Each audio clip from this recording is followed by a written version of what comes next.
मंजिल गुरुकुल में आपका स्वागत है।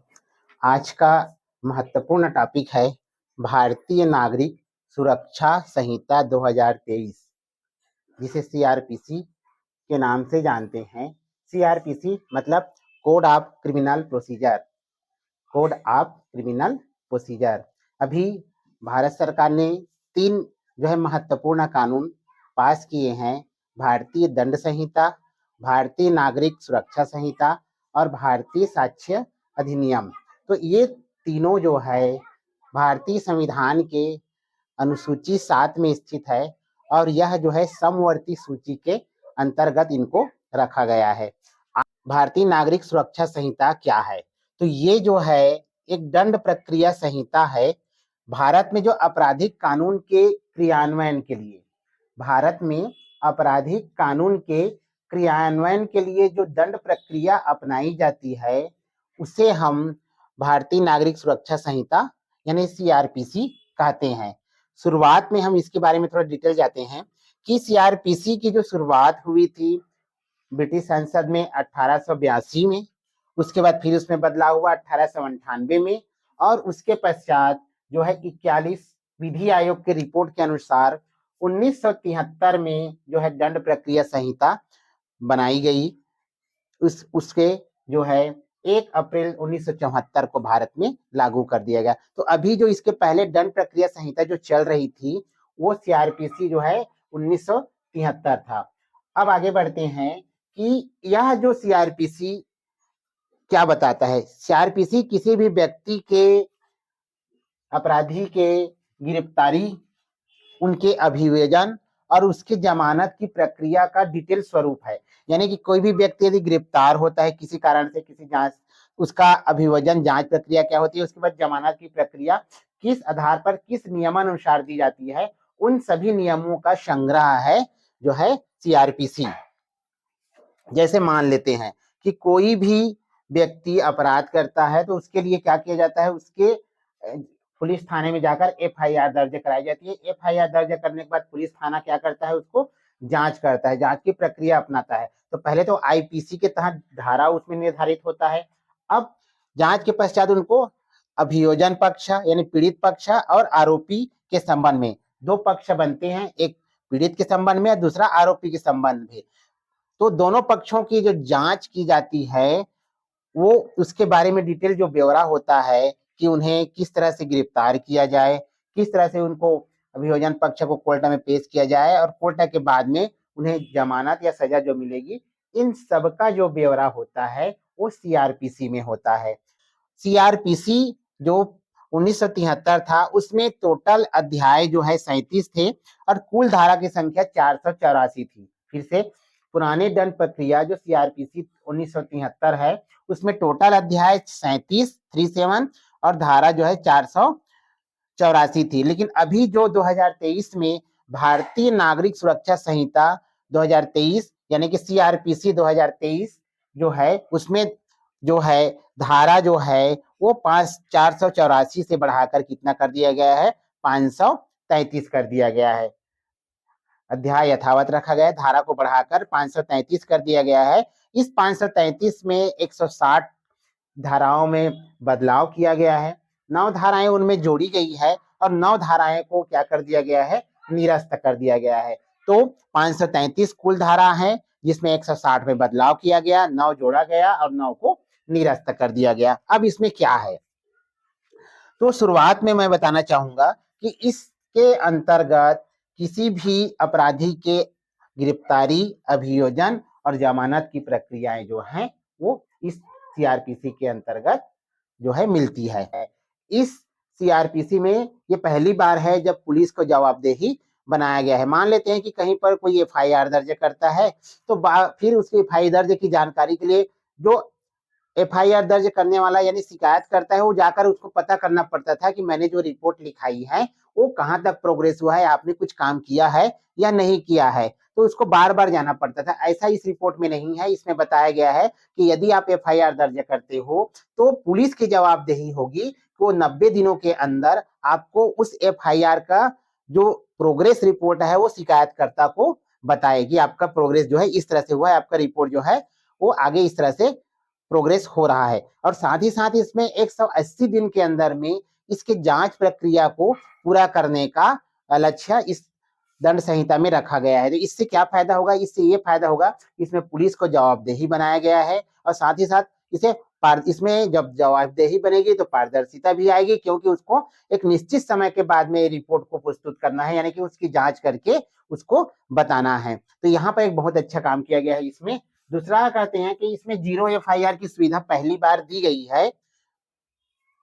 तीसरा आगे बढ़ते हैं कि यदि कोई अपराधी घोषित अपराधी हुआ है और वह जो है बार बार जो है इससे आ नहीं रहा है, किससे मुकदमा से बचना चाह रहा है, गिरफ्तारी उसकी संभव हो नहीं पा रही है, ठीक है, और वो अपराधी घोषित है। मान लेते हैं कि अब इंडिया में कहें तो विजय माल्या पैसा लेकर फरार हो गया, नीरव मोदी पैसा लेकर फरार हो गया, वैसे कई लोग हैं जो यहाँ से फरार हो गए हैं या फिर पुलिस को यहाँ होते हुए भी नहीं मिल रहे हैं। तो ऐसे में क्या होता है, केस जो रुक जाता था अब उसमें ऐसा नहीं होगा। यदि कोई अपराधी घोषित अपराधी फरार है और वो उसको गिरफ्तार करना संभव नहीं हो पा रहा है, तो ऐसे कंडीशन में उसके गिरफ्तारी के बगैर भी उस पर मुकदमा चल सकता है और उसको सजा मिल सकती है। तो ये बहुत अच्छा इसमें जोड़ा गया है। तीसरा क्या है? तीसरा यह है कि यदि सत्ता में कोई पार्टी आती थी, मान लेते हैं एक में कांग्रेस का राज था, परिवर्तन होकर भाजपा आ गई या फिर कोई अन्य दल आ गया, तो ऐसे क्या होता था कि उसमें जो सत्ता में आई हुई पार्टियां हैं वो अपने ऊपर या कोई विशेष व्यक्ति है वो अपने ऊपर जितनी भी धाराएं होती थी उन्हें निरस्त करने का अपील करता था, देता था कि इसको मेरे भावनाओं को रखकर, यानी कि मेरे ऊपर जो है प्रत्यक्ष प्रहार करके इसको FIR दर्ज करवाया गया था, जो उचित नहीं है कहकर वो अपने समस्त जो मुकदमा है उसको निरस्त करने की मांग करता था और निरस्त करा लेता था। तो ऐसा इसमें बिल्कुल नहीं होगा। इसमें अगर कोई मुकदमा आपके पास आपके ऊपर लगा हुआ है और अगर आपकी सत्ता आ जाती है, आपका सरकार आ जाता है, तो भी जब तक मुकदमा जिसने लगाया है वो पीड़ित पक्ष जब तक बयान नहीं दे देता तब तक आपका जो मुकदमा की अर्जी को मान्य नहीं किया जाएगा। उसके बयान के बाद ही आपके मुकदमा को वापस लिया जाएगा या फिर आपको सजा दिया जाएगा। यानी कि यहाँ पर सत्ता पक्ष जो है वो अपना मनमानी नहीं कर सकता। आगे और बताते हैं कि इस विधेयक में जो परीक्षण है, अपील है, गवाही है, इन सब के लिए अभी टेक्नोलॉजी को बढ़ावा दिया गया है। टेक्नोलॉजी को बढ़ाने का तात्पर्य क्या है कि मजिस्ट्रेट अब जो है ईमेल के जरिए, व्हाट्सएप के जरिए या फिर कह सकते हैं कि SMS के जरिए यदि कोई अपराध है तो उसको संज्ञान में ले सकता है और अगर उसकी जरूरत पड़ती है उस सबूत को पेश करने के लिए तो उसका उपयोग कर सकता है। यानी कि टेक्नोलॉजी को इसमें महत्व दिया गया है और प्रयास किया गया है कि 2027 तक जो है सभी अदालतें जो है वो पूरी तरह से टेक्नोलॉजी से परिपूर्ण हो जाए। और ऐसी दंडनीय अपराध जिसकी सजा 3 वर्ष से कम हो या वो अपराध जो है किसी 60 वर्ष से अधिक यानी बुजुर्ग महिला या पुरुष ने किया हो, DSP रैंक के अधिकारी की मंजूरी के बाद में ही गिरफ्तार कर सकते हैं। ऐसी आसानी से गिरफ्तार नहीं कर सकते जब तक DSP रैंक का अधिकारी जो है आपको लिखित में मंजूरी ना दे तब तक। दूसरा, साक्ष्यों को संरक्षित रखने के लिए या फिर कहें जो साक्ष्य है उससे छेड़छाड़ ना हो, इसके लिए जो है यौन हिंसा से बचे हुए लोगों का जो बयान है उसको वीडियो रिकॉर्डिंग की सुविधा दी गई है। यानी कि आप उसमें वीडियो रिकॉर्डिंग करके उसको सबूत के रूप में पेश कर सकते हैं।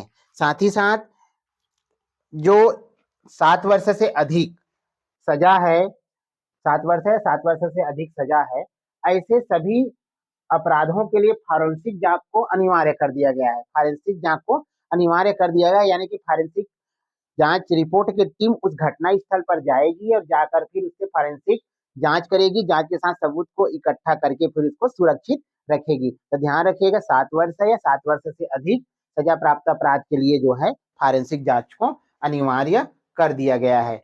उसके पश्चात में सभी ट्रायल, पूछताछ या कार्यवाही इन सब के लिए इलेक्ट्रॉनिक मोड को अनिवार्य कर दिया गया है। अर्थात इसका मतलब ये है कि इलेक्ट्रॉनिक मोड को उनके सबूत के तौर पर उसको पेश किया जा सकता है। साथ ही साथ यदि किसी व्यक्ति को उम्र कैद की सजा होती है, फांसी की सजा होती है, तो अपनी फांसी की सजा का अपील जो है वो 30 दिनों के अंदर राज्यपाल के पास करेगा, और राज्यपाल यदि इसके अपील को ठुकरा देता है तो वो जो है 60 दिनों के अंदर, यानी कि जिस समय जो है उसको सजा मिली है उससे 60 दिनों के अंदर वो राष्ट्रपति के पास में जाकर अपील कर सकता है। लेकिन राष्ट्रपति जो निर्णय देगा उसे किसी भी जो है कोर्ट में चुनौती नहीं दी जा सकती। तो यहाँ पर जो है राज्यपाल के पास 30 दिनों के अंदर अपील करना है सजा प्राप्त करने से, और राष्ट्रपति के पास में 60 दिनों के अंदर आपको दया याचिका के लिए अपील करना है। किसी भी अपराध के लिए किसी भी व्यक्ति का नमूना को, हस्ताक्षर को, फिंगरप्रिंट को, आवाज को, रिकॉर्ड को जो है वो सुरक्षित रख सकता है। यदि वो अपराधी नहीं है फिर भी संदेह के नजर में वो व्यक्ति का नमूना, हस्ताक्षर, फिंगरप्रिंट और आवाज जो है वो रख सकता है, उसको सुरक्षित रख सकता है, ताकि उस केस में आगे बढ़ने में जो है सहायता मिले। तो इस तरह से हम देखते हैं कि इस दंड प्रक्रिया संहिता यानी सीआरपीसी में अभी वर्तमान में जो खामियां थी उसको पूरा करने का पूरा प्रयास किया गया है। साथ ही साथ इसमें जो है अधिक पावर दिया गया है, जवाबदेही दिया गया है, खासकर पुलिस को इसमें बिल्कुल जवाबदेही दिया गया है। पहली बार है जिसमें आपराधिक कार्यवाही शुरू करने, गिरफ्तारी, जांच, ट्रायल और जजमेंट का जो है टाइमलाइन निर्धारित किया गया है। ये पहली बार हुआ है कि उसके लिए एक निश्चित सीमा निर्धारित किया गया है। इस निश्चित सीमा में ही आपको जांच भी करना है, ट्रायल करना है और जजमेंट करना है। जैसे शिकायत मिलने पर कई दिनों तक एफआईआर दर्ज नहीं होता था, और बाहुबली लोग, धन लोग जो है या पहुंच वाले लोग जो है एफआईआर दर्ज ना हो ऐसा प्रयास करते थे। पुलिस भी जो है वो व्यक्ति विशेष देखकर एफआईआर दर्ज करता था। इस पर लगाम लगा दिया गया है। अब जैसे ही शिकायत मिलता है तो उनको 3 दिन के अंदर में एफआईआर दर्ज करना ही है। पहले क्या होता था, किसी भी व्यक्ति को गिरफ्तार कर लिया जाता था, उसके परिवार के बारे में कोई पता नहीं चलता था, यानी कि उसके परिवार को पता ही नहीं रहता था कि उसके परिवार का सदस्य जो है गिरफ्तार हो चुका है। लेकिन अब इसमें ऐसा नहीं होगा। अगर कोई किसी व्यक्ति को पुलिस गिरफ्तार करता है तो पुलिस की जिम्मेदारी होती है कि उसके परिवार वालों को वो सूचना दे दें। अब आगे बढ़ते हैं। पुलिस जो है एफआईआर जैसे ही दर्ज होता है, एफआईआर दर्ज होने के बाद में जो है उसकी जांच करेगा। जांच करने के बाद उसको 90 दिनों के अंदर में प्रोग्रेस रिपोर्ट की जानकारी भी शिकायतकर्ता को देना है। ये पुलिस की जवाबदेही भी बन जाता है। अब उसके साथ साथ उन्हें 180 दिन के अंदर में उसको उस एफआईआर के बारे में पूरी जांच करके उनको चार्जशीट भी दाखिल करना है। यानी कि अब उसको समय दे दिया गया है पुलिस को कि आप 6 महीने के अंदर में जो है वो आप उस शिकायत का समाधान करके सीधा आप चार्जशीट दायर कीजिए। जैसे ही चार्जशीट दाखिल होता है तो अब मजिस्ट्रेट की भी जिम्मेदारी बढ़ गई है। यानी मजिस्ट्रेट को भी एक टाइमलाइन दे दिया गया है कि उन्हें 14 दिन में मजिस्ट्रेट को उस चार्जशीट का संज्ञान लेना है। 14 दिन के अंदर में उसको संज्ञान लेना है, और जो सक्षम मजिस्ट्रेट है वो कार्यवाही प्रारंभ करने से लेकर 60 दिनों के अंदर, यानी कि मजिस्ट्रेट को भी अब समय निर्धारित कर दिया है कि आप जो है जिस दिन से कार्यवाही प्रारंभ होगा उसके 60 दिनों के अंदर में ही आप उस पर आरोप जो है तय कर देंगे। अब उसके पश्चात जैसे ही आरोप तय करेंगे, दोष सिद्धि होता है या फिर बरी करने का जो भी निर्णय होता है ना, उसको 30 दिन के भीतर या तो आरोप सिद्ध होता है या फिर उसको बरी कर दिया जाता है। उसको 30 दिन के भीतर ही जो है आपको उसको निर्णय दे देना है कि वो जो है जो अपराधी जिस पर एफआईआर दर्ज हुआ था, जिस पर चार्जशीट दाखिल हुआ था, वो जो है दोष सिद्ध है या फिर बरी है।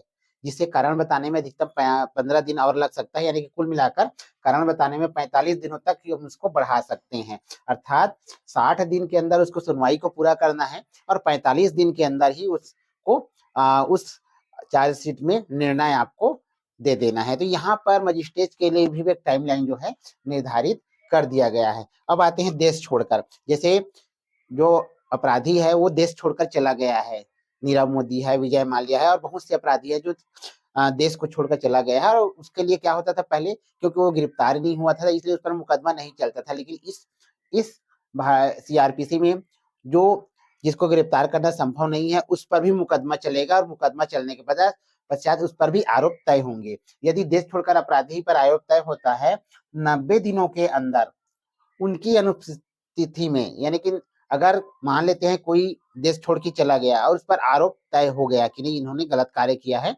और वो दोषी है, तब उसको 90 दिनों के अंदर फिर उसमें मुकदमा चलेगा और फिर उसकी अनुपस्थिति में ही जो है उस पर कार्यवाही होगी, उस पर सजा दी जाएगी।